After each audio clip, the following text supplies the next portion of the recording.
सच में पिता हम कहना चाहते हैं, आप हमारे हृदय के अंदर वास करें प्रभु जी। अपना सिंहासन मेरे परमेश्वर लगाइए हमारे अंदर मेरे परमेश्वर। हम अपने राजा को दंडवत करते हैं। ओ प्रभु जी, स्वर्ग जिसका सिंहासन है, पृथ्वी जिसके चरणों की चौकी है, हम उस चरणों की चौकी के ऊपर आकर के दंडवत करते हैं। ओ पिता परमेश्वर, आज मेरी ये प्रार्थना पिता कि तू हमें दाएं बाएं फैलाएगा मेरे परमेश्वर पिता। ओ प्रभु जी, बढ़ती पूर्व और पश्चिम से नहीं, बढ़ती सेनाओं के यहोवा की ओर से होती है। आपका धन्यवाद करता हूं मेरे पिता परमेश्वर। ओ प्रभु जी, बल देना बढ़ाना तेरा काम है। हाँ मेरे पिता मेरे परमेश्वर, हम अपने आप को बड़ा दीन करें, हम अपने आप को नम्र करें और विश्वास योग्य बनाए मेरे परमेश्वर, विश्वास योग्य बनाए तेरे वचन के प्रति मेरे परमेश्वर। आपका धन्यवाद देता हूं। हालेलुया। अति पवित्र स्थान में ले चल प्रभु। हालेलुया। मुझको तू अपने लहू से धो दे मेरे प्रभु। तेरे सामने झुकते हैं, सजदा हम करते हैं। तेरे सामने झुकते हैं, सजदा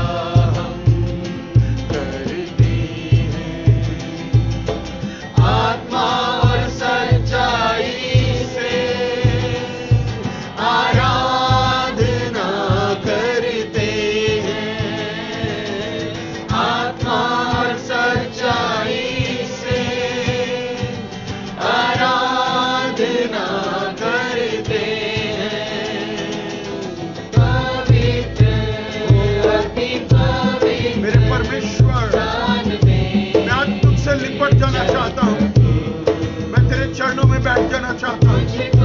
और सच में आज मुझे मौका दे प्रभु जी कि आज मेरे परमेश्वर, वो स्त्री जिसने अपने आंसुओं से तेरे पांव को धोया था, प्रभु जी मैं भी धोना चाहता हूँ। मन को मेरे बदल दे, प्रार्थना है हमारी। आत्मा से तू भर दे, छिड़क दे।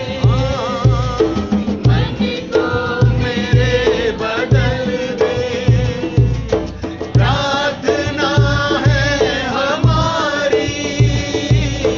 आत्मा से तू भर दे। पवित्र अति पवित्र रबशंद बरबर यलबा रंदनाम तेम शिंदेबे तेम नेम रखबा। मुझको तू अपनी लहू से धो दे मेरे यीशु।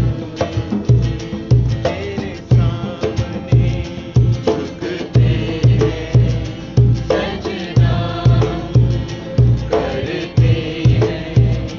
तेरे सामने झुकते हैं, सजदा करते हैं। आत्मा और सच्चाई से आराधना करते हैं। आत्मा और सच्चाई से आराधना करते हैं। पवित्र अति पवित्र स्थान में ले चल प्रभु। मुझको तू अपने लहू से धो दे मेरे प्रभु। स्वर्गीय पिता परमेश्वर, आपका धन्यवाद करता हूं प्रभु जी। आप युगान युग के परमेश्वर हैं। ओ प्रभु जी, सच में जो वचन कहता है कि जो तुम्हारी हानि हुई है, मैं उस हानि के बदले में तुम्हें दुगना धन दे दूंगा, मैं तुम्हें दुगनी आशीष दे दूंगा। हाँ, तुम अपनी हानि की चिंता मत करो, हानि के विषय मत सोचो। हाँ मेरे परमेश्वर, प्रभु जी तू ही हमारा सहारा है, तू ही सच्चा और जीवित परमेश्वर है। प्रभु हम आपका धन्यवाद करते हैं मेरे पिता परमेश्वर। तेरे अनुग्रह तेरे डरवैयों पर प्रबल होने पाए मेरे परमेश्वर पिता। ओ प्रभु जी आपका धन्यवाद धन्यवाद देते हैं प्रभु जी। आपने कहा क्या ही भली और मनोहर बात है कि भाई लोग आपस में मिले रहे। प्रभु हम आपका धन्यवाद देते हैं प्रभु जी। तू जीवन का जल है मेरे परमेश्वर पिता, हमें शांति और आशीष दे प्रभु जी। अनुग्रह कर मेरे परमेश्वर पिता, भलाई के परमेश्वर हमारी भलाई कर प्रभु जी, क्योंकि तेरे सिवा हमारी कहीं भलाई नहीं है। हाँ मेरे पिता परमेश्वर, हम आपको धन्यवाद देते हैं पिता। हालेलुया। ये जिंदगी तेरी महिमा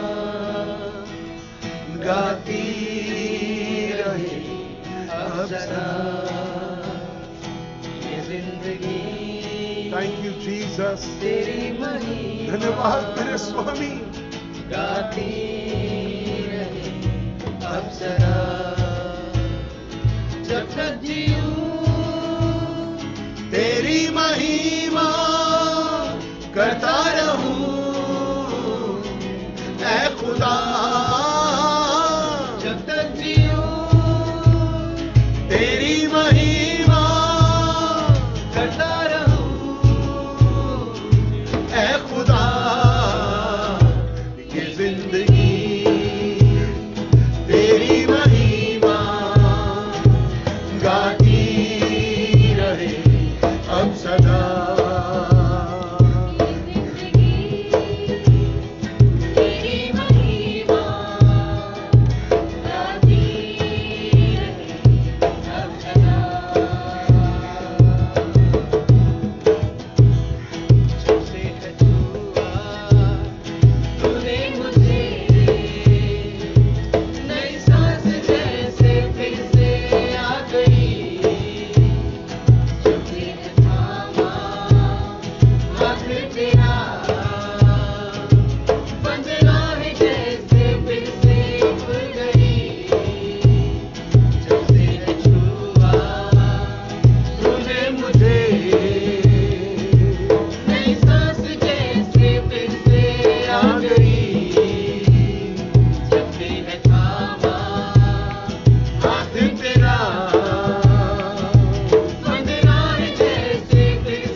स्वर्गीय पिता परमेश्वर, आपका धन्यवाद करते हैं प्रभु जी। तेरी स्तुति हो प्रभु जी। मेरे पिता परमेश्वर, तेरी आराधना करने आए हैं, तुझे भाने वाली हो मेरे परमेश्वर पिता। हम मनुष्यों को पसंद नहीं, हम तुझे पसंद करने वाले बने प्रभु जी। तेरे वचन को पूरा करके, तेरी इच्छा को पूरा करके हम तुझे पसंद करने वाले बने। पिता परमेश्वर, पुत्र परमेश्वर, पवित्र आत्मा परमेश्वर, हम आपको धन्यवाद देते हैं प्रभु जी। तू जीवन का जल है मेरे परमेश्वर, तू स्वर्ग से उतरी हुई रोटी है मेरे परमेश्वर पिता। तू था, तू है और तू शीघ्र आने वाला है। करोड़ों करोड़ों स्वर्ग दूत दिन और रात ओ प्रभु जी तेरी महिमा करते हैं प्रभु जी। वो तेरे को महिमा के सिंहासन पर बैठे हुए देखते हैं, आनंद से भर जाते हैं। आज हम भी आनंद से भर जाए मेरे परमेश्वर, क्योंकि तेरा सिंहासन तेरे लोगों के बीच में लग चुका है मेरे परमेश्वर। ओ प्रभुओं के प्रभु, आपका धन्यवाद देते हैं। तू था, तू है और तू शीघ्र आने वाला है। तू आदि, तू अंत है, तू अल्फा, तू ओमेगा है, तू प्रथम, तू अंतिम है मेरे परमेश्वर। तू सबका न्याय करने आने वाला है। तूने कहा, देख जो तेरे पास है उसे थामे रह, जो तेरे पास है उसे थामे रह।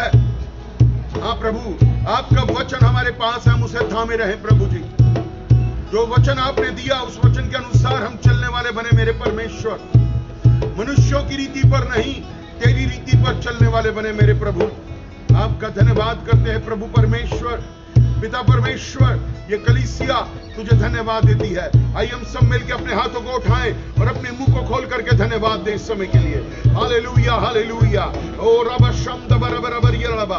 आइए ऊंचे स्वर से प्रभु को धन्यवाद दें। आपका मुंह यहां बंद ना रहे, आज आपका मुंह खुलना चाहिए। आपके मुंह से उसकी स्तुति निकलनी चाहिए, आपके मुंह से उसका धन्यवाद निकलना चाहिए। आज आपके मुंह से उसका अनुग्रह मांगते हैं, जब हम वो निकलना चाहिए कि प्रभु तेरा अनुग्रह मेरे लिए बहुत है। हालेलुया। ओ रबा शब्द बराबर ये रबा रिया रबा तम संदर बर यमदनामा।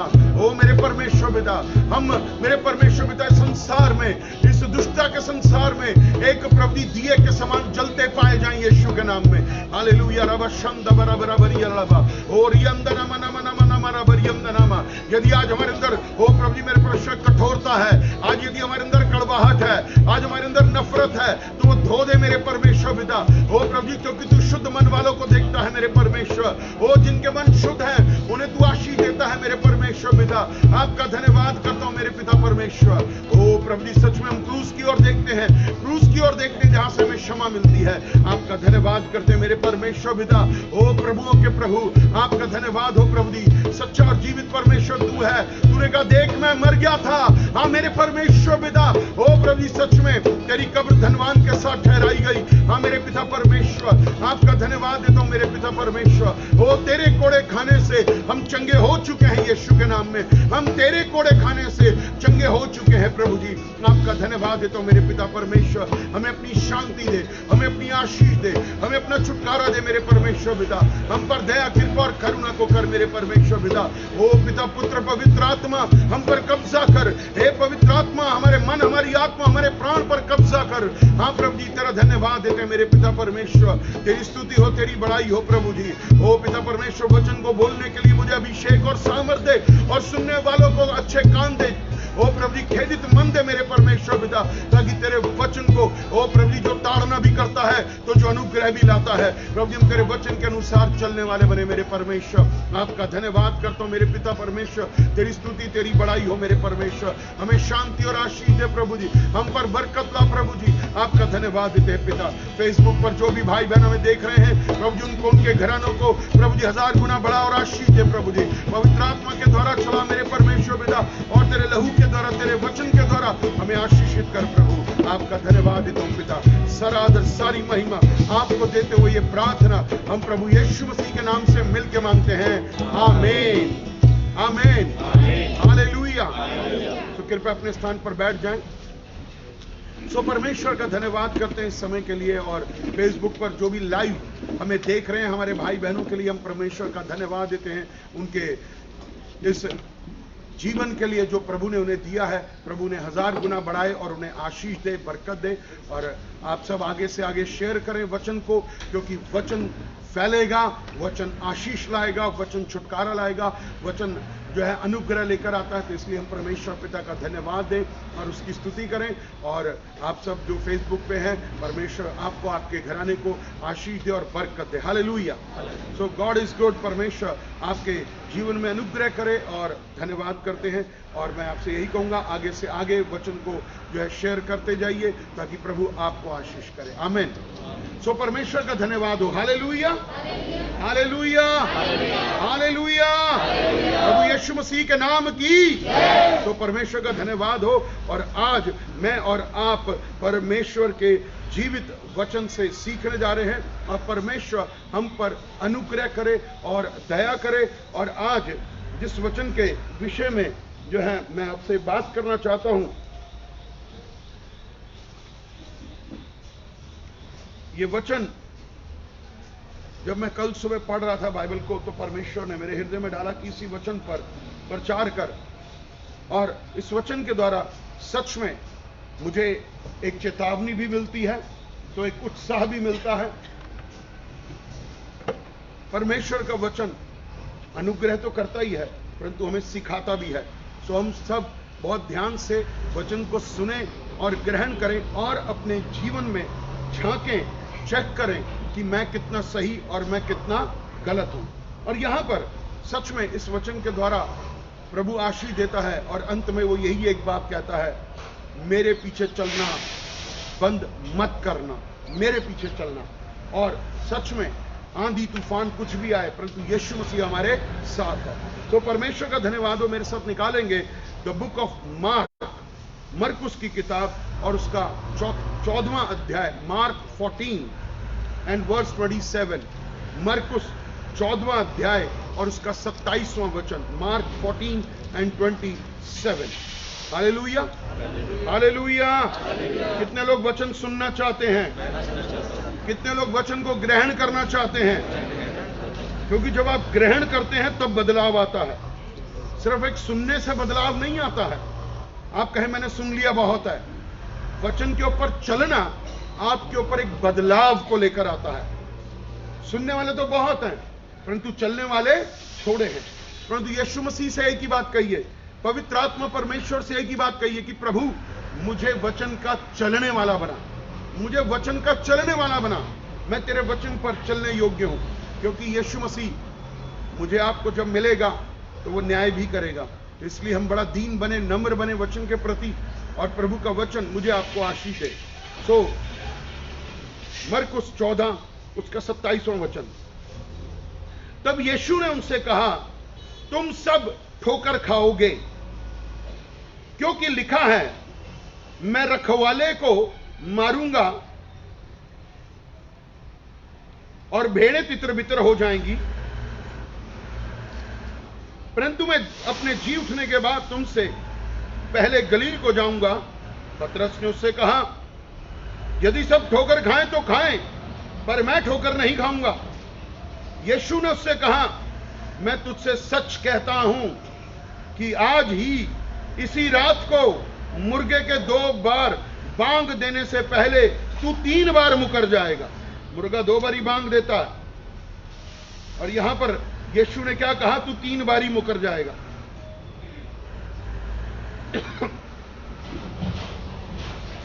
पर उसने और भी जोर देकर कहा, यदि मुझे तेरे साथ मरना भी पड़े तो भी मैं तेरा इनकार कभी ना करूंगा।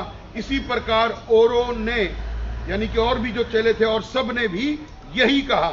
क्या कहा? यदि हमें तेरे साथ मरना भी पड़े तो भी हम तेरा इनकार कभी नहीं करेंगे। यहां पर कुछ बातें आई हैं, इन बातों को बहुत समझने की जरूरत होगी। पहली बात ये नहीं कि ये ऊपर ही लिखा तो मैं बात कर रहा हूं आपसे, क्योंकि हम इसके टॉपिक को पढ़ते तो लिखा ना, पतरस के इनकार की भविष्यवाणी। यहां पर मैं भविष्यवाणी के विषय में पहले बात करना चाहता हूं। यीशु मसीह एक भविष्यवक्ता भी है, यीशु मसीह एक पास्टर भी है, यीशु मसीह एक बिशप भी है, अपोस्टल भी है, इवेंजलिस्ट भी है, वो सब कुछ है। वो राजाओं का राजा भी है, वो प्रभुओं का प्रभु भी है। और उसने भविष्यवाणी की कि उसने लिखा कि तुम सब ठोकर खाओगे, क्योंकि लिखा है कि मैं रखवाले को और बल्कि अगर मैं पढ़ता हूं मती की किताब में तो उसने क्या लिखा है, मैं चरवाहे को मारूंगा। चरवाहा, रखवाला एक ही है। उसने कहा कि मैं उसे मारूंगा, परंतु तुम भटकोगे, तितर बितर हो जाओगे। पतरस ने कहा यदि ठोकर खाएं तो खाएं, परंतु मैं ठोकर नहीं खाऊंगा। आज मैं पहले आपसे भविष्यवाणी के विषय में बात कर रहा हूं, क्योंकि यीशु मसीह ने जो बोला वो हमेशा पूरा होता है। ये बात याद रखना, यीशु मसीह जो बोलता है वो पूरा होता है। हम बाइबल में इस बात को देखते हैं। जब भी आप बाइबल पढ़ोगे और जब यीशु मसीह ने किसी भविष्य के विषय में बात की है, किसी के व्यक्ति के विशेष में या जगह की विषय के विषय में, वो हमेशा पूरी हुई है। और आज जो भविष्यद्वक्ता, जो परमेश्वर के दास हैं, जो परमेश्वर के जन हैं, जब वो पवित्र आत्मा की अगुवाई से बोलते हैं इसी के विषय में, वो भविष्यवाणी जरूर पूरी होती है। परंतु एक बात याद रखना कि वो भविष्यवाणी, अगर कोई भविष्यद्वक्ता, कोई भी भविष्यद्वक्ता आपसे बात कर रहा है, आपके विषय में कुछ भविष्यवाणी कर रहा है, प्रोफेसी कर रहा है, तो बहुत ध्यान से यह समझने की जरूरत होगी कि क्या वो वचन के अनुसार है या वो अपनी आत्मा के हिसाब से जो बोल रहा है। हमें बहुत समझना होगा। और परमेश्वर अपनी भविष्यवाणी के द्वारा मुझसे आपसे बात करता है और परमेश्वर अनुग्रह करता है। इसलिए जब भविष्यवाणी होती है उसे परखो, बाइबल कहती है, और परखो और ग्रहण करो, सिर्फ सुनो ही नहीं। आज बहुत सारे लोग भविष्यवाणियां सुनते तो हैं परंतु उसे रिसीव नहीं करते, अपने मन में ग्रहण नहीं करते, इसलिए वो भविष्यवाणी, वो शब्द आपके जीवन में पूरा नहीं होता। और फिर आप परमेश्वर पर या परमेश्वर के सेवक पर दोष लगाते हैं कि उसने तो भविष्यवाणी की थी, वो अभी तक पूरी नहीं हुई, क्योंकि आपने उसे दिल से ग्रहण नहीं किया। और यदि उसने पवित्र आत्मा की अगुवाई से वचन के अनुसार बोला है, वो जरूर पूरा होगा, वो जरूर पूरा होगा। जिस प्रकार से हम देखते हैं हमारे चर्च में परमेश्वर ने जितनी बार भी आत्मा के उबारे जाने से बोला है, तो आपको बताना चाहता हूं वो सब हमने अपने लोगों के जीवन में पूरा होते हुए देखा है। क्यों? क्योंकि लोगों ने उसे सच्चाई के साथ पूरे मन से ग्रहण किया। जैसे अभी बता रहा था मैं कि शायद 1-1.5 महीना हो गया कि जब प्रभु ने कहा था गोल्ड डस्ट उतरेगा, कई लोगों पर उतरा। जैसे बहन हरदेवी के जीवन में परमेश्वर ने एक बहुत बड़ा कार्य किया, बहुत बड़ी गवाही है, ये प्रभु का धन्यवाद करता हूं। उसके बाद मैंने आपको बताया था सनी जो हमारा सिंगापुर में, उसके जीवन में बहुत बड़ी आशीष आई। और अभी पिछले दिनों की बात है, वो सिंगापुर में उसका टाइम थोड़ा रह गया था, मैं गवाही दे रहा हूं उसके स्थान पर आपको, उसका टाइम थोड़ा रह गया था और वो बहुत परेशान सा हो रहा था कि क्या करूं, कैसे करूं। बट प्रार्थना की, हम दोनों ने विश्वास किया कि प्रभु उसको यहीं रखेगा। और आप बिलीव करेंगे कि कई लोग जो वहां पर बाहर विदेशों से आए हुए 8-8 महीने से टेम्परेरी रह रहे हैं, और बार बार एक चीज आती है कि कहीं हमें देश से निकाल ना दिया जाए, और बड़े परेशान हो रहे थे। उसने कहा पास्टर प्रेयर करते हैं, आओ हम मिलके, मैंने कहा आओ प्रेयर करते हैं। और हमने मिलके प्रेयर करी, प्रभु का धन्यवाद, पवित्र आत्मा की दया हुई। और सच में परमेश्वर का धन्यवाद है, जो लोग 8 महीनों से टेम्परेरी रह रहे हैं, परेशान में हैं, डर में हैं, प्रभु का धन्यवाद देता हूं कि सनी को 3 से 4 दिनों के अंदर ही वो आशीष मिली, और वो 1 नहीं बल्कि 3 साल के लिए रह सकता है वहां पर यीशु के नाम में। दिस इज द प्रोफेसी, ये एक वचन है, इसको ग्रहण करना है। हम जब भविष्यवाणी को ग्रहण करते हैं तो हमारे लिए परमेश्वर द्वार खोल देता है, परमेश्वर हमारे लिए आशीष खोल देता है, और वो अपने समय पर इसको पूरा करता है। सो हमारा फर्ज है कि हम परमेश्वर के वचन को बड़े ध्यान से सुने, ध्यान से ग्रहण करें। और कुछ बातें हमारे उत्साह के लिए होती हैं, कुछ बातें हमारी आत्मिक उन्नति के लिए होती हैं, तो कुछ बातें चेतावनी के लिए भी होती हैं, और हम कई बार ध्यान नहीं देते। और जब परमेश्वर का आत्मा हमें चेतावनी देता है तो हमें समझना होगा कि ये चेतावनी क्या है, ये क्यों कह रहा है प्रभु, ये किस लिए कह रहा है। और हमें सब कुछ छोड़ करके प्रार्थना में लग जाना चाहिए और प्रभु के साथ बैठना चाहिए, उसकी संगति में बैठना चाहिए, और इस विषय में प्रभु के सामने अपने हृदय को खोलना चाहिए, प्रार्थना करनी चाहिए कि प्रभु ये जो चेतावनी आ रही है, आज बहुत सारे दासों के द्वारा विश्व के लिए, देशों के लिए एक भविष्यवाणी होती है, तो हमें क्या करना, हमें प्रार्थना करनी है, हमें प्रार्थना करनी है, और प्रभु हमें तभी आशीष देता है। भविष्यवाणी को हल्का मत लीजिए।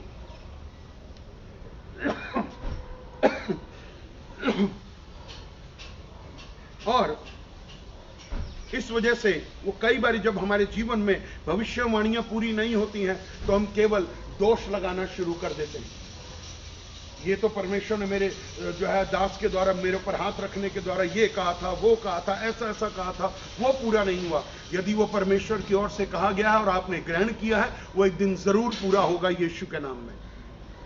कई बारी आजकल क्या हो रहा है, बहुत समझने की जरूरत है। आत्मिक जगत में बहुत समझने की जरूरत है। ये चेतावनी है, ये चेतावनी है कि आज लोग जब परमेश्वर के जन के पास जाते हैं और परमेश्वर का जन कई बारी लोगों को खुश करने के लिए बोलता है, लोगों को खुश करने के लिए, सावधान रहिए। ये चाशनी में डूबे हुए शब्द, जब चाशनी का स्वाद खत्म हो जाता है तो कड़वा हो जाता है। तो इसलिए बहुत सावधानी से सुनिए, सावधानी से ग्रहण करिए और परखिए कि क्या ये परमेश्वर की ओर से है, क्या ये उसके वचन की ओर से है, तब वो आपके जीवन में काम करता है। तो यीशु ने भविष्यवाणी की, यीशु ने भविष्यवाणी की कि तुम सब ठोकर खाओगे, क्योंकि यीशु मसीह उन लोगों के, उन 12 चेलों के भविष्य को जानता था। उनके बारे में उसको मालूम था कि अब क्या होने वाला है। वो जानता था उसके साथ क्या होने वाला है, वो जानता था उसके चेलों के साथ क्या होने वाला है। तो इसलिए उसने अपने चेलों को चेतावनी दी कि तुम ठोकर खाओगे। और हमें इसको बड़ा सीरियसली लेना चाहिए, परंतु चेलों ने क्या किया, ठोकर की बात कही यहां पर। और आज सच में ठोकर लग जाती है, आज ठोकर लग रही है। अपने आप को चेक करिए, अपने आप को चेक करिए कि क्या मैं ठोकर का कारण तो नहीं हूं किसी के लिए, क्या मैं आशीष का कारण हूं। अगर मैं ठोकर का कारण हूं तो अपने आप को जांचो, क्या मैं परमेश्वर के लिए, क्या परमेश्वर के दासों के लिए, या कलीसिया के लिए, या अपने परिवार के लिए ठोकर का कारण हूं। ये ठोकरें तो लगेंगी, बाइबल कहती है ठोकरें लगना अवश्य है, बट हम कितने सावधान हैं। जब हम सड़क के ऊपर चलते हैं तो हमारी आंखें, कान, नाक, मुंह सब खुला रहता है, दिमाग खुला रहता है, कहीं हम गड्ढे में ना गिर जाएं, कहीं ठोकर ना लग जाए, हमें चोट ना लग जाए। इसी प्रकार से ठोकरें लगती हैं। यीशु मसीह पहले से ही एक भविष्यवाणी सूचक शब्द दे रहा है कि ठोकर लग सकती है, तुम्हें ठोकर लगेगी। आज बहुत सारी बातों में हमें ठोकर लग जाती है, लोगों के व्यवहार के द्वारा, लोगों के चाल चलन के द्वारा, लोगों की बातों के द्वारा हमें ठोकर लग जाती है। हमें देखना होगा हमारा जीवन कैसा है। हम ठोकर लगने का कारण नहीं बने, हम आशीष बनने का कारण बने। हमें ठोकर नहीं लगनी चाहिए, ना हम ठोकर लगने दें किसी को अपने जीवन के द्वारा। अगर आपके द्वारा किसी को ठोकर लग रही है तो आप अपने आप को जांचिए, कहीं आप स्वार्थ से तो नहीं भर गए, कहीं आप मतलबी तो नहीं हो गए, कहीं आप ये तो नहीं कि आप अपना सुख चाहते हैं, अपना फायदा देख रहे हैं, दूसरे का नुकसान होता रहे, मेरी वजह से तो मुझे कोई फर्क नहीं पड़ता, परंतु आप एक ठोकर का कारण बन रहे हैं। यीशु मसीह ने आपको ठोकर का कारण नहीं बनाया मेरे प्रिय, आपको ठोकर का कारण नहीं बनना है। पतरस, यीशु मसीह ने जो है उससे बोला कि तुम्हें ठोकर लगेगी, यह भविष्यवाणी है कि मैं चरवाहे को मारूंगा, मैं रखवाले को मारूंगा, तुम्हें ठोकर लगेगी। यीशु मसीह पहले से ही बता रहा है, वो आपको चौकन्ना कर रहा है, वो आपको चेतावनी दे रहा है। परंतु यदि हम चौकस नहीं रहेंगे, यदि हम चौकन्ने नहीं रहेंगे तो ठोकर लगती रहेगी। पास्टरों के द्वारा भी ठोकर लगती है, पास्टरों को दूध के धुले हुए नहीं है, बट अपने आप को चेक करिए, अपने आप को, दूसरों को चेक मत करिए, बट आप अपने आप को देखिए, कहीं मैं किसी के लिए ठोकर का कारण तो नहीं हूं। मुझे आशीष का कारण बनना चाहिए या ठोकर का? आपके व्यवहार के द्वारा, आपके चरित्र के द्वारा, आपके चाल चलन के द्वारा ठोकर अगर किसी को लग रही है तो आप आशीष का कारण नहीं हैं। आप स्वार्थी, मतलबी हैं, कृतघ्न हैं, एहसान फरामोश हैं, आप ठोकर का कारण हैं। ठोकर का कारण मत बनिए। यीशु मसीह ने मुझे आपको ठोकर का कारण नहीं बनाया। यीशु मसीह चाहता है कि मैं और आप आशीष का कारण बनने पाए, मैं और आप आशीष का कारण बनने पाए। सो हम परमेश्वर का धन्यवाद दें, उसकी स्तुति करें और उसकी बड़ाई करें, उसका धन्यवाद दें। चेक करें अपने आप को, चेक करें अपने आप को। हम लोगों के सामने बड़ा अच्छा व्यवहार करते हैं, बहुत अच्छा दिखाते हैं, परंतु पीठ पीछे हम बुरा जीवन जीते हैं, बुराइयां करते हैं। और बाइबल में साफ लिखा है कि जो तुम बंद कमरों में करोगे मैं वह कोठों से प्रचार करा दूंगा। वो जानता है हम अपना फायदा देखने के लिए दूसरे को गिरा देते हैं, हम ठोकर का कारण है। हमारा फायदा हो, किसी का नुकसान हो, हम ठोकर का कारण है। हमारे व्यवहार के द्वारा, हमारे कैरेक्टर के द्वारा, चरित्र के द्वारा। पिछले संडे यही प्रचार था पाप के विषय में। क्या किया दाऊद ने व्यभिचार किया, दाऊद ने परस्त्री गमन किया, ये पाप था। दाऊद इजराइल का राजा था, परंतु ठोकर का कारण भी बन गया। आप कहीं ठोकर का कारण तो नहीं है? अपने आप को देखिए, हे प्रभु मुझे बता, क्या मैं किसी व्यक्ति के लिए या तेरे राज्य के लिए या तेरे लिए कहीं ठोकर का कारण तो नहीं? मैं तेरा बेटा तो कहलाता हूं, मैं तेरा चेला तो कहलाता हूं, परंतु कहीं मैं ठोकर का कारण तो नहीं हूं। मुझे लोगों की सहायता करनी है जिस प्रकार से तूने की, परंतु कहीं मैं ठोकर का कारण तो नहीं हूं। आज्ञाकारिता में अगर मैं चल रहा हूं तो मैं एक आशीष का कारण हूं, परंतु यदि मैं आज्ञा को तोड़ता हूं तो मैं एक ठोकर का कारण हूं। मुझे ठोकर का कारण नहीं बनना, मुझे ठोकर का कारण नहीं बनना मेरे प्रियो। अपने आप को चेक करो, अपने आप को चेक करो। और फिर उसने क्या कहा? पतरस ने उससे कहा कि यदि सब ठोकर खाएं तो खाएं, मैं ठोकर नहीं खाऊंगा। ये क्या है? ये है आपका घमंड। मैं ठोकर नहीं खाऊंगा। हेलो, से सुनिए, 3.5 साल यीशु के साथ दिन रात रहने वाला व्यक्ति, हेलो, आपके अंदर तो पवित्र आत्मा है, वहां तो फिजिकली स्पष्ट रूप से मनुष्य का पुत्र साथ चल रहा है, उसके जीवन को देख रहे हैं चेले, 12 चेले देख रहे हैं, और प्रभु यीशु मसीह के साथ चलते हुए भी पतरस घमंड से भर गया। कहीं मैं और आप घमंडी तो नहीं है? घमंड तो नहीं है? अगर घमंड है तो आपको बताना चाहता हूं, आपका आत्मिक जीवन नष्ट हो रहा है। बहुत क्लियर कहता हूं, आपको शायद पता नहीं चलेगा, मैं हमेशा कहता हूं कि ये जो घमंड है वो एक ऐसा धीमा जहर है, धीमा जहर है जो आपको बर्बाद कर देता है, आपको नष्ट कर देता है।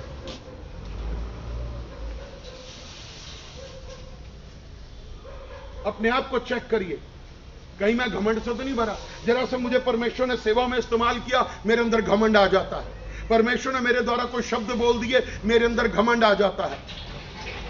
हम घमंड से भर जाते हैं, जल्दी से फूल जाते हैं, और बाइबल कहती है फूल कर ऐसी कोई बात मत करो, और हम घमंडी बन जाते हैं। घमंड मत करो। घमंड आपको तहस नहस कर रहा है अंदर से। और जानते हैं उसका कारण क्या हुआ? अगले ही पल यीशु ने क्या कहा कि तू 3 बारी मुकर जाएगा। बता दिया घमंड का रिजल्ट। ये घमंड का रिजल्ट है आपके। अगर मैं और आप घमंड कर रहे हैं तो रिजल्ट हमारे हाथ में ही है, क्योंकि जो तुम बोओगे वो तुम काटोगे। तुमने घमंड बोया तो घमंड की फसल भी तुम्हें ही काटनी पड़ेगी, कोई और नहीं काटेगा आकर के, कोई और नहीं काटेगा आकर के। अपने घमंड को तोड़ो, घमंड को तोड़ो। और पतरस, ओ प्रभु चाहे कुछ भी हो जाए, क्या कहा उसने कि मैं सब ठोकर खाएं। देखो कितना बड़ा आत्मिक व्यक्ति। आजकल आत्मिकता में हम दिखावा ज्यादा करने लग गए हैं। अपने घर में बैठे हुए हैं, प्रभु का धन्यवाद नहीं कर रहे होंगे, प्रार्थना नहीं कर रहे होंगे, बाइबल नहीं पढ़ रहे होंगे, पास्टर का फोन आ जाए, या हम सभा में बैठे हैं या संगति में तो बड़ा हालेलुया और जय मसीह की बड़ी आत्मिकता, बड़ी धार्मिकता, और चेहरे की जो कठोरता है वो घर छोड़ के आते हैं। क्योंकि मैं हमेशा कहता हूं, फिल्म इंडस्ट्री में इतने बढ़िया कलाकार नहीं है जितने बढ़िया कलाकार चर्च के अंदर मिलते हैं। सलमान खान फेल है, शाहरुख खान हारा हुआ व्यक्ति है, अमिताभ बच्चन को कोई एक्टिंग नहीं आती जितनी एक्टिंग चर्च के लोगों को आती है। घमंड से भरे हुए हैं बट दिखाते हैं ऐसे, ओ हो। जानते हैं इनको क्या बोला जाता है? इनको बोला जाता है भेड़ की खाल में भेड़िया। बड़े कड़वे शब्द हैं बट सही शब्द हैं। अपने आप को देखो, कहीं घमंड से तो नहीं भर गए, घमंड से तो नहीं भर गए। अगर घमंड से भर गए हो तो आज अपने घमंड को यहां चकनाचूर कर दो, निकाल दो अपने अंदर से कि मैं घमंड नहीं करूंगा। पतरस 3.5 साल यीशु के साथ रहा। पतरस 3.5 साल यीशु के कार्यों को देखता रहा। पतरस 3.5 साल मुर्दों को जिंदा होते हुए देखता रहा। पतरस 3.5 साल 5 रोटी 2 मछलियों से हजारों लोगों को उसने खाना खाते हुए देखा। पतरस ने क्या दिन देखा कि पानी और आंधी भी यीशु की आज्ञा मानते हैं। विधवा नाइन नगर की विधवा का बेटा जिंदा हो गया, लोग कोड़ी शुद्ध हो गए, लंगड़े चलने लगे, गूंगे बोलने लगे, 38 वर्ष का झोले का व्यक्ति चंगा हो गया। वो सब कुछ देख रहा था, अपनी आंखों से देख रहा था, और फिर भी घमंड से भर गया। उसने अपने पास्टर को, अपने भविष्यद्वक्ता को दीनता और नम्रता में नहीं देखा। उसने उस दृष्टि से अपने पास्टर को नहीं देखा कि मेरा पास्टर कितना दीन है, मेरा यीशु कितना दीन है, मेरा यीशु कितना नम्र है। लोगों ने यीशु पर कितनी उंगलियां उठाई, यीशु ने लोगों के ऊपर कितने अत्याचार किए, लोगों ने कितना मजाक उड़ाया, पत्थर उठा लिए उसे मारने के लिए, यीशु तब भी दीन नम्र बना रहा। उसने घमंड को अपने जीवन में स्थान नहीं दिया। भविष्यवाणी को गलत लेना ठोकर का कारण, और तीसरा क्या बना? घमंड। घमंड में चलना। मैं, इस मैं को कैंसिल कर दीजिए अपने जीवन से। इस मैं शब्द को खत्म कर दीजिए। बोलिए यीशु मसीह मेरे जीवन में मैं नहीं, तू हो, केवल तू ही हो, तू ही हो। इसका मतलब है किसी दूसरे को कोई स्थान नहीं देना, अपनी मैं को, अपने शरीर को स्थान नहीं देना। हम परमेश्वर का धन्यवाद दें, हम उसकी स्तुति करें, हम उसकी बड़ाई करें और उसका अनुग्रह मांगे कि प्रभु मुझे इस घमंड से दूर कर। और तो और सुनिए क्या कहा पतरस ने, और ठोकर खाएं तो खाएं, मैं नहीं खाऊंगा। इसका मतलब क्या हुआ कि पतरस यीशु के लिए भी ठोकर का कारण, और जो 11 चेले थे ना उनके लिए भी ठोकर का कारण बन गया। अपने आप को देखिए, उसके घमंड ने उसके शरीर में, जब वो चल रहा था, शारीरिक बातों से वो भरा हुआ था, तो उसने क्या कहा कि मैं यीशु तेरे लिए भी ठोकर का कारण, ये खाते रहे, क्या फर्क पड़ता है, मुझे कोई लेना देना नहीं। स्वर्ग के राज्य में तो बड़ा तगड़ा लेना देना है, ये बात याद रखना, भूलना नहीं। जब यीशु आएगा तो वो न्याय भी बराबर का करेगा। वो छोड़ता नहीं किसी को, चाहे मैं ही क्यों ना हूं। शुरुआत तो पास्टरों से होनी है भाई, इसलिए पहले मैं आपके आगे खड़ा हूं। ये अपने आप को मुझे जांचना होगा, कहीं मैं ठोकर का कारण तो नहीं, कहीं मैं घमंड से तो नहीं भर गया, कहीं मैं घमंड से तो नहीं भर गया। और फिर अपनी बातों के द्वारा, हम अपने कार्यों के द्वारा, हम अपने व्यवहार के द्वारा हम यीशु का इनकार कर देते हैं, मुकर जाते हैं। मुकर गया पतरस, 3 बारी यीशु ने कहा तू मुकर जाएगा। वाह क्या बात है। आपको बताना चाहता हूं, यीशु मसीह एक्यूरेट प्रॉफिट है। एक्यूरेट का मतलब समझते हैं, 100% प्रॉफिट है और 100% बोलता है। उसने बोला 3 बारी, तो आप बाइबल में आगे पढ़ सकते हैं कितनी बार इनकार किया, 3 बार। समझ रहे हो? हम यीशु को हल्का लेते हैं, हम उसके वचन को हल्का लेते हैं और हम ठोकर का कारण बन जाते हैं, हम घमंड से भर जाते हैं। ये मैं शब्द को अपने अंदर से निकाल दीजिए। हम कुछ भी नहीं हैं। आज आपके पास जो है, जितना है, वो उसकी बदौलत है, उसकी बदौलत है। इसके लिए उस परमेश्वर को धन्यवाद करिए, उस परमेश्वर को धन्यवाद करिए। पतरस अपने लिए, दूसरे चेलों के लिए ठोकर का कारण बन गया। अगर आप किसी के साथ, ध्यान से सुनिए, अगर आप किसी के साथ अच्छा नहीं कर सकते तो बुरा करने का अधिकार आपको यीशु ने नहीं दिया। अपने फायदा देखने के लिए दूसरा गड्ढे में जाता है, जाने दो, मुझे क्या फर्क पड़ता है, मेरी इच्छा पूरी होगी। ये आजकल के विश्वासियों के अंदर ये बात होने लग गई है। अपने आप को जांचिए मेरे प्रिय भाई बहनों, जांचिए। और ऐसा व्यक्ति 3.5 साल यीशु के साथ रहा, आप सालों से हैं, हेलो, वो 3.5 साल था, आप कितने सालों से यीशु में हैं? चेक तो कर लीजिए अपने आप को। मैं एक बात कहना चाहूंगा, आप में से बहुत तेरे लोग कहेंगे मैं 5 साल से हूं, मैं 10 साल से हूं, मैं 20 साल से हूं, मैं 50 साल से हूं, मैं 30 साल से प्रभु में हूं। बट आप 30 साल में आपने किया क्या? आप ठोकर का कारण बन गए, आप घमंडी बन गए। वचन के इतना अंदर होने के बावजूद अगर आप ऐसा कर रहे हैं तो आप तितर बितर हो गए। वचन की मजबूती नहीं है, इसका मतलब वचन की मजबूती नहीं है, और इसीलिए हम तितर बितर हो जाते हैं। हम आत्मिकता में, हम धार्मिकता में, हम वचन की मजबूती में ना होने के कारण भटक जाते हैं। हम शैतान की चाल में फंस जाते हैं। शैतान की चाल वो हमें फंसाता है, वो जाल फेंकता है, घमंड का जाल फेंकता है, मैं का जाल फेंकता है, ठोकर का कारण बनाता है। और इसलिए हमें अपने आप को चेक करना होगा, चेक करना होगा। आजकल हम यीशु का प्रचार कम करते हैं। बहुत ध्यान से सुनिए, आजकल हम यीशु का प्रचार कम करते हैं, मेरा प्रचार ज्यादा है, मैं प्रचार ज्यादा होता है आजकल। आप समझ लीजिए आप एक गलत जगह पे हैं जहां पर मैं का प्रचार है, जहां पर वो कलीसिया, सुनिए ध्यान से जो कहना चाहता हूं, वो कलीसिया जिसमें आपको आपके पाप के विषय में बार बार ना बोला जाए, वो कलीसिया एक अच्छी कलीसिया नहीं है। अगर उस कलीसिया में आपको केवल अच्छी बातें, मीठी बातें, चाशनी से भरी हुई बातें, आपको खुश करने की बातें हैं, तो वो कलीसिया एक अच्छी कलीसिया नहीं है। अगर आप एक अच्छी कलीसिया में जाते हैं, अगर आपको वहां ताड़ना पड़ती है, आपको डांटा जाता है, आपको प्यार किया जाता है, आपको चेतावनी दी जाती है, आपको उत्साहित किया जाता है, वो एक सही चर्च है। क्योंकि आपको डांट पड़ रही है, आपका लिहाज नहीं किया जा रहा।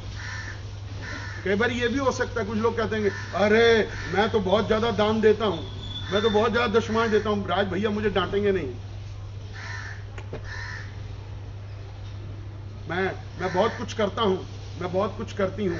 सॉरी, जहां आप गलत हो मैं तो बात करूंगा, मैं तो बोलूंगा, मैं तो डांटूंगा, उत्साहित भी करूंगा, ताकि आप ठोकर का कारण ना बने, आप घमंड में ना चलें। हमें अपने आप को बड़ा दीन नम्र करने की जरूरत है। पतरस नहीं बनना, पतरस मत बनिए, ऐसा पतरस मत बनिए जो अपने लिए और दूसरों के लिए ठोकर का कारण बन गया। वो 11 चेलों के लिए ठोकर का कारण बन गया, और जो है क्या हुआ, शरीर में चला। और फिर 5वीं बात क्या कहती है उसमें, कि पर उसने और भी जोर दे करके कहा, और भी जोर।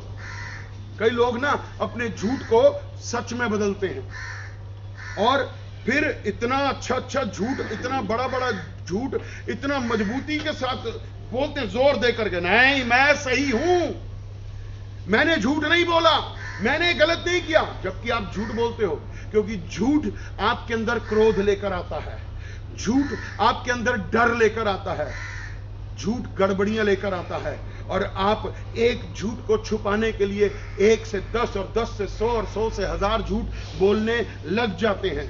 और फिर पता क्या करते हैं, एक और चीज आजकल हम करने लगे हैं, ध्यान से सुने चर्च, अपने झूठ को छुपाने के लिए दूसरों के पास चले जाते हैं, अपने झूठ को सच बताने के लिए। हालेलुया। कितने लोग जिंदा इस समय सुन रहे हैं ना? मैंने तो झूठ बोला ही बोला, बट अब मैं अपने झूठ को कैसे कवर करूं? मैं पहुंच गया दूसरे के घर में, और अपने झूठ को वहां सच की चाशनी में लपेटकर, सच्ची बातों में लपेटकर पेश कर दिया, फैला दिया अपने झूठ को। फिर वो और जगह और जगह और जगह, और ऐसे ही आपका झूठ फैलता है। बट आप एक बात याद रखना, जितना आप झूठ फैला रहे हैं, आपका दंड उतना ही तगड़ा होगा।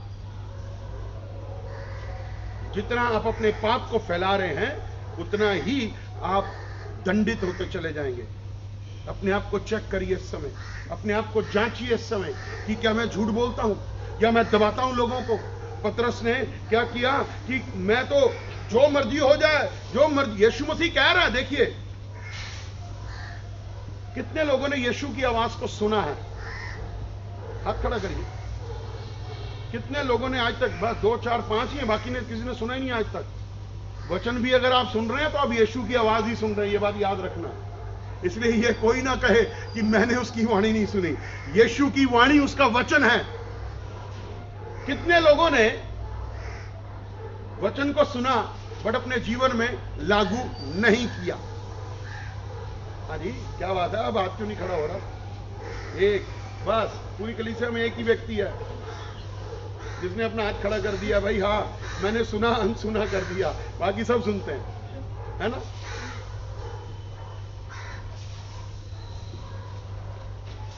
इसका मतलब है आप शारीरिक हो। जब कलीसिया एक आत्मिक कलीसिया है और आप आत्मा की वाणी सुन रहे हो और आप जानते हो कि आप कहां गलत हो, कहां आप जोर दे रहे हो, क्या बुरा बोल रहे हो, क्या झूठ बोल रहे हो, तो ये एक वो जगह है जहां परमेश्वर आपको देख रहा होता है हाथ उठाने में। कोई पाप नहीं कर रहे और आपका पाप कोई और नहीं देख रहा, आपका पाप यीशु देख रहा है और वो आपके पापों को धोने के लिए ही आया है। हमें शर्म आती है। अच्छा, कई बार तो हम और भी कठोर हो जाते हैं। पता क्या, यीशु मेरे हृदय को तो देख ही रहा है ना। ये है कठोरता, ये सॉफ्टनेस नहीं है, ये नम्रता नहीं है। अपने आप को देखिए इस समय कि हम और जोर देते हैं, यीशु का वचन सुनते हैं बट यीशु का वचन पालन नहीं कर रहे। हम यीशु के वचन को अपने जीवन में लागू नहीं कर रहे। और यीशु ने क्या कहा, वचन के सुनने वाले नहीं, वचन के चलने वाले बनो।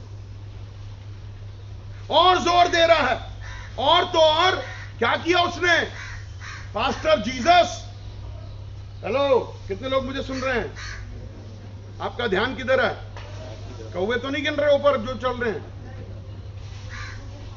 उसने बोला पास्टर जीसस, और जोर दे करके यीशु मसीह को बेवकूफ बना रहा, यीशु मसीह को मूर्ख बना रहा। वो उसको नहीं बना रहा, वो अपने आप को बना रहा है, क्योंकि उसका घमंड उसका सिर चढ़ के बोल रहा था। उसकी बातें, उसका शरीर उसके आत्मा के ऊपर था।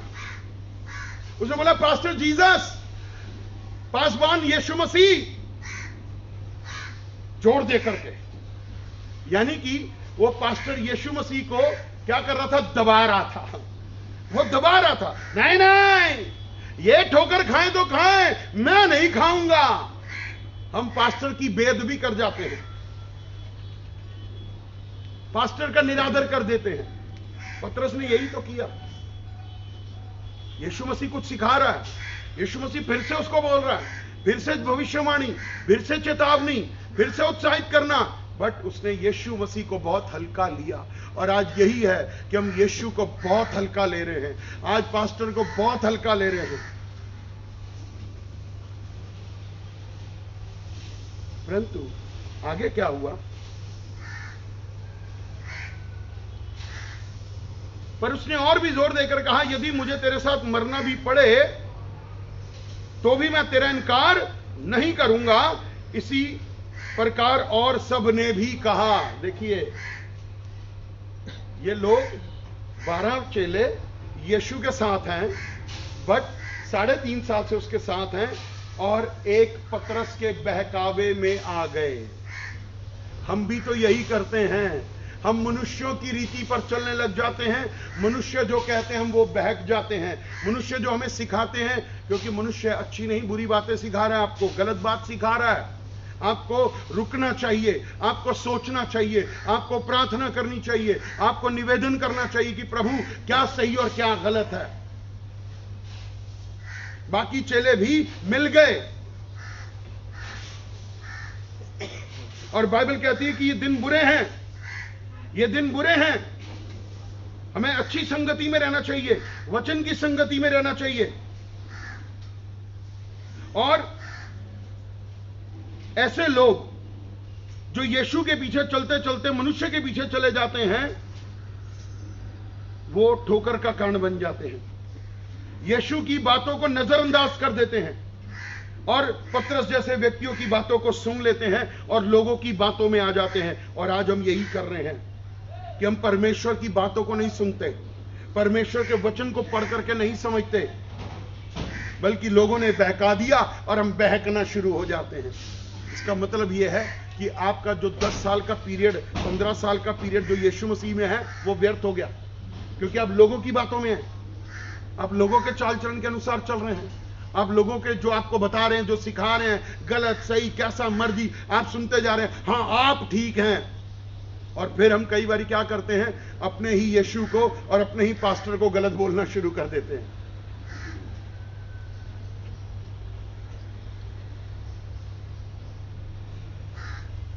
लोगों की बातों में मत आओ, आपका आत्मिक जीवन खराब हो जाएगा, छलनी हो जाएगा। हमारी बहनें जो घर में आटा छानती है ना, कितने छेद हैं गिने नहीं होंगे। ऐसे ही आत्मिक जीवन छलनी हो जाता है, क्योंकि फिर वचन आएगा, छलनी से बाहर निकल जाएगा। अपने आप को चेक करिए, अपने आप को चेक करिए, अपने आप को चेक करिए। पतरस ने तो वो काम किया कि मैं भी कुएं में गिर रहा हूं, आ जाओ तुम भी गिरो, और वो लोग भी कहते हैं हाँ हम भी गिरेंगे। क्या बुद्धि नहीं थी? क्या आत्मा नहीं था? क्या वचन नहीं था? सब कुछ था। सब कुछ होने के बावजूद भी हम लोगों की बातों में आ जाते हैं और अपना नुकसान कर बैठते हैं, अपनी विश्वास योग्यता को खो देते हैं, अपनी आज्ञाकारिता में जिसमें हम चल रहे होते हैं पिछड़ते चले जाते हैं।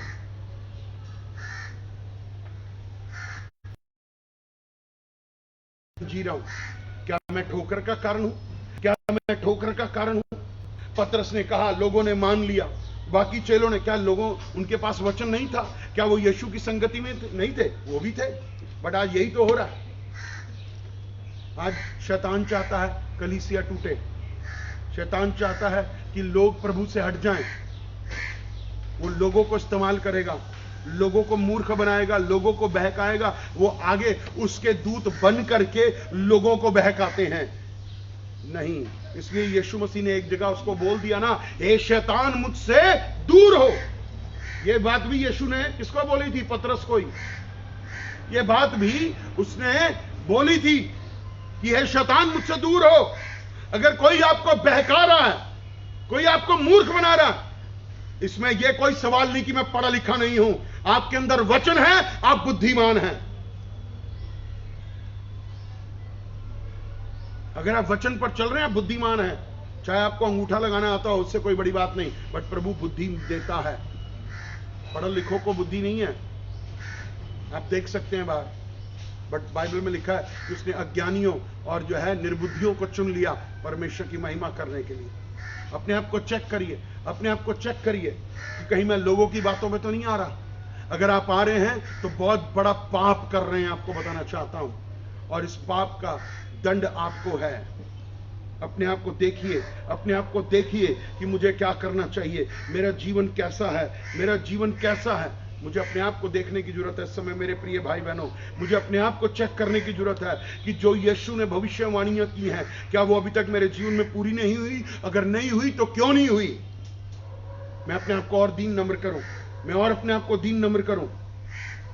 यीशु का इनकार मत करिए, यीशु का इनकार मत करिए, उसके शब्दों का इनकार मत करिए, उसकी वाणी का इनकार मत करिए, उसके आज्ञाओं का इनकार मत करिए। यीशु के पीछे चलिए, मनुष्यों के पीछे नहीं। मनुष्यों के पीछे मत चलिए। अपने आप को देखिए कि क्या मेरा जीवन यीशु के वचनों के अधीन है? क्या मेरा जीवन पवित्र आत्मा के अधीन है? क्या मेरा जीवन जो प्रभु का आत्मा मुझे सिखाता है, कर रहा मैं उसके अधीन हूं?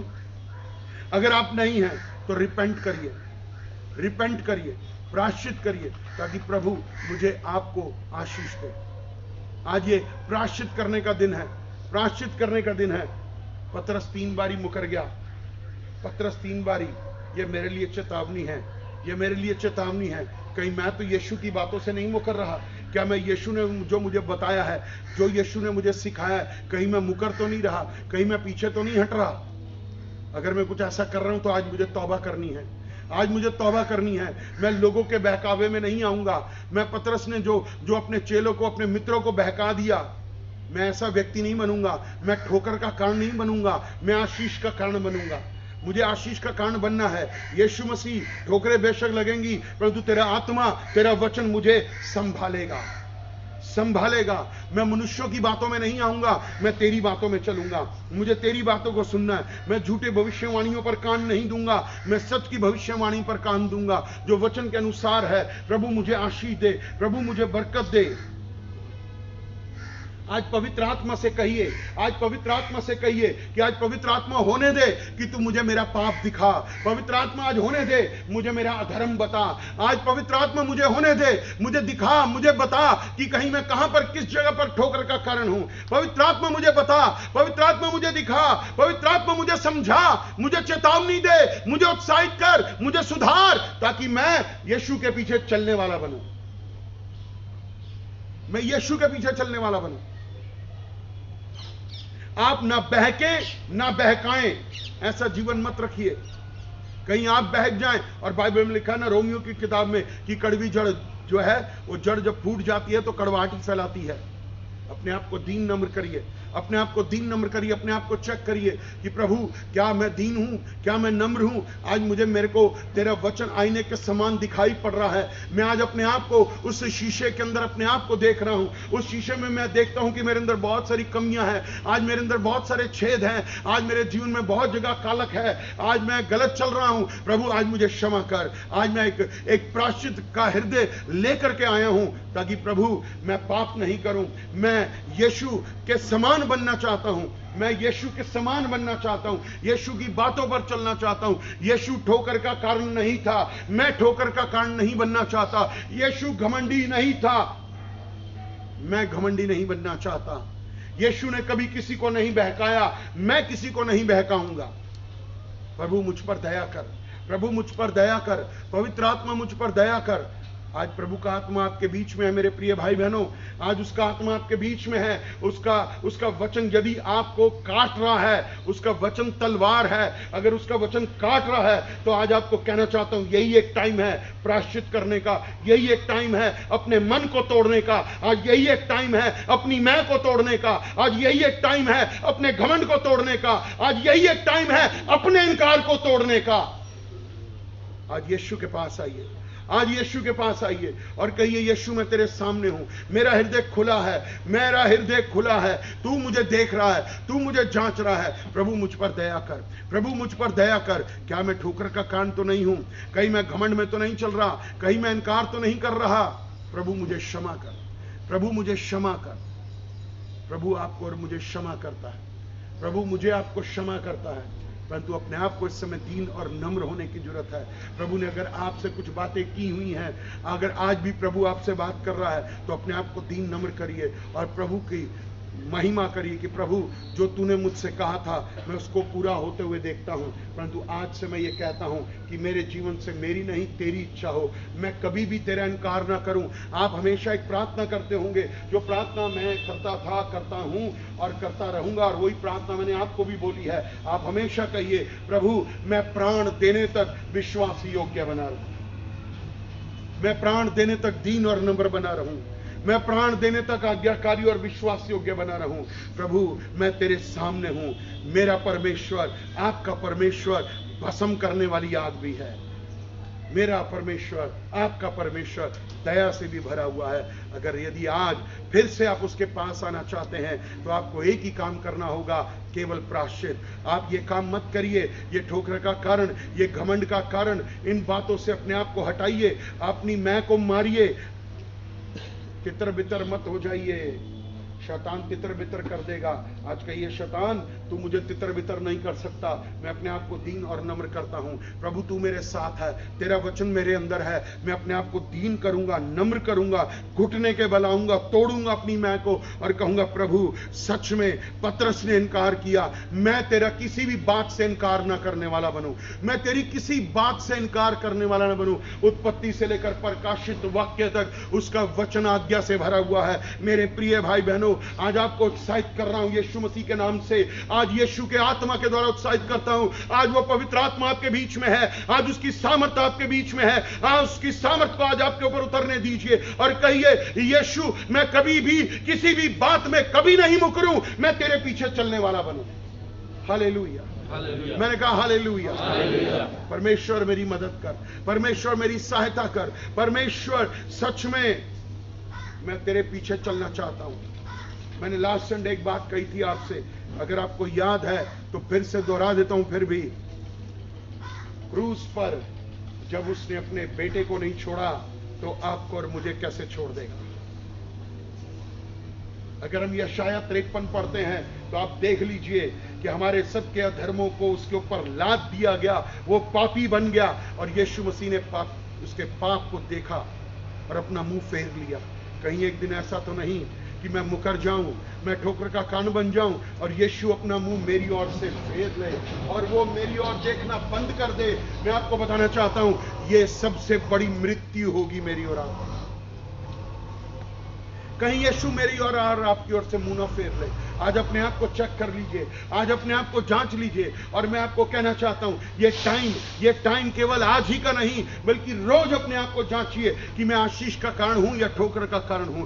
आज कहीं मैं घमंडी तो नहीं हो गया, मेरे मुंह से घमंड से भरे हुए शब्द तो नहीं निकल गए, कहीं मैं किसी के लिए ठोकर का कारण तो नहीं बन गया, मैंने किसी को अपनी बातों से बहका तो नहीं दिया। अगर मैंने ऐसा किया है तो मैं तौबा करता हूं और परमेश्वर आज एक बात कह दीजिए उससे। यिर्मयाह को मैं देखता हूं, यिर्मयाह एक बात कहता है कि कोई गलत बात मेरे मुंह से ना निकले, मेरे मुंह को बंद कर दे। आज यही कहिए, प्रभु मेरे जीवन से, मेरे मुंह से कोई गलत बात ना निकले, मेरा मुंह बंद हो जाए। मेरा मुंह अगर खुले तो अच्छी बातों के लिए खुल जाए। हालेलुया। ये टाइम है कि आप तौबा करें, ये टाइम है कि आज आप प्रायश्चित कर लें कि प्रभु मैं तेरे सामने आया हूं, प्रभु मुझे क्षमा कर, प्रभु मुझे क्षमा कर, प्रभु मुझे क्षमा कर। आपके जीवन में मैं ये नहीं कहूंगा कि लोग नहीं आएंगे, लोग आएंगे, कुछ अच्छे लोग आएंगे, आशीष के लोग आएंगे, तो कुछ ठोकर का कारण भी आएंगे, परंतु पवित्र आत्मा आपको दिया गया है, बुद्धि आपके पास है, वचन आपके पास है, आप उनको परख लेंगे और प्रभु की स्तुति करने वाले बन जाएंगे। हालेलुया। आइए हम प्रार्थना करें इस समय। ये टाइम है कि मैं और आप अपने आप को जांचें, ये टाइम है अपने आप को चेक करें कि यीशु ने जो भविष्यवाणियां की हैं मेरे लिए वो अब तक पूरी क्यों नहीं हुई। क्या मैं विश्वास योग्य नहीं हूं? क्या मैं आज्ञाकारी नहीं हूं? क्या मेरे अंदर मैं है? क्या मैं ठोकर खाता हूं या ठोकर खिलाता हूं? कहीं मैं घमंडी तो नहीं? कहीं मैं लोगों को बहका तो नहीं रहा? आज ये वचन मुझे चेतावनी दे रहा है, चेतावनी दे रहा है मुझे, ये वचन मुझे चेतावनी दे रहा है। इसलिए आज मैं अपने घमंड को और झूठ को और बहकाने को छोड़ता हूं। आज मैं अपने आप को दीन और नम्र करता हूं। मेरे पिता मुझे माफ कर दे, मुझे माफ कर दे, मुझे माफ कर दे, मुझे माफ कर दे यीशु। मैं जानता हूं, कलीसिया अपने आप को चेक करे, मैं जानता हूं, मैं जानती हूं कि मैं लोगों के लिए आशीष का कारण कम और ठोकर का कारण ज्यादा बन गया हूं, परंतु आज मैं तोड़ता हूं इस बात को और कहता हूं कि आज से मैं आशीष ही का कारण बनूं। केवल प्रभु मैं दीन और नम्र बनूं। जो तू मुझे कहता है, जो मुझे सिखाता है, जो मुझे उत्साहित करता है, जो मुझे चेतावनी देता, तेरा वचन, तेरा आत्मा, मैं उसके अनुसार चलने वाला बनूं। प्रभु यीशु मेरी सहायता कर। आज मैं प्रायश्चित करता हूं, आज मैं प्रायश्चित करता हूं। पिता तेरा अनुग्रह मेरे लिए बहुत है। प्रभु आपकी स्तुति, आपकी बड़ाई हो। प्रभु फेसबुक पर जो भी भाई बहन इस समय वचन को देख रहे हैं, सुन रहे हैं, प्रभु जी उनको भी आशीष दे। उन्हें भी बता कि तू उनके जीवन से क्या चाहता है। आज हमें बता तू हमारे जीवन से क्या चाहता है। और मैं यही कहूंगा, हमारे जीवन से हमारी नहीं तेरी इच्छा पूरी हो। प्रभु आपका धन्यवाद देता हूं। मैं वचन पर चलने वाला बनूं, मैं आज्ञाकारी बनूं और प्रभु मैं उन कामों को पूरा करने वाला बनूं जो काम तूने मेरे को दिए हैं। प्रभु आपके लहू से मुझे आशीष और बरकत दे। मैं घटूं और आप बढ़ें। प्रभु आपका धन्यवाद देता हूं। पिता आज से मैं अपने आप को दीन और नम्र करता हूं। मैं सहायता करने वाला बनूं, मैं आशीष का कारण बनूं, मैं ठोकर का कारण नहीं बनूं। प्रभु आपकी महिमा, आपकी स्तुति और आपकी बड़ाई हो। आपके लहू में ढांपता हूं पूरी कलीसिया को, फेसबुक पर सारे भाई बहनों को, उनको, पूरी कलीसिया को, उनके घरानों को 1000 गुना बढ़ा और आशीष दे। प्रभु आपका धन्यवाद देता हूं, सारा आदर महिमा देता हूं। और आज सच में कहता हूं, ये चेतावनी मेरे हृदय में बस जाए और अब से मैं केवल यीशु के पीछे चलूं। आपका धन्यवाद करता हूं। प्रभु यीशु मसीह के नाम से इस प्रार्थना को मांगता हूं। दया से सुन और कबूल कर पिता, आमीन। हालेलुया। तो परमेश्वर आप सबको आशीष दे और बरकत दे। प्रभु का धन्यवाद हो। और फेसबुक पे जो भी भाई बहन देख रहे हैं, प्लीज आगे शेयर करते जाएं करते जाएं, और दूसरे जो आपके कॉन्टैक्ट्स हैं, आपके फेसबुक फ्रेंड्स हैं, उन्हें भी बोलिए कि वो आज शेयर करें ताकि प्रभु का वचन फैलने पाए। God will bless you. Praise the Lord. जय मसीह की। यदि आपको कोई भी प्रार्थना की आवश्यकता है, मैं धन्यवाद करता हूं फेसबुक के द्वारा कई लोग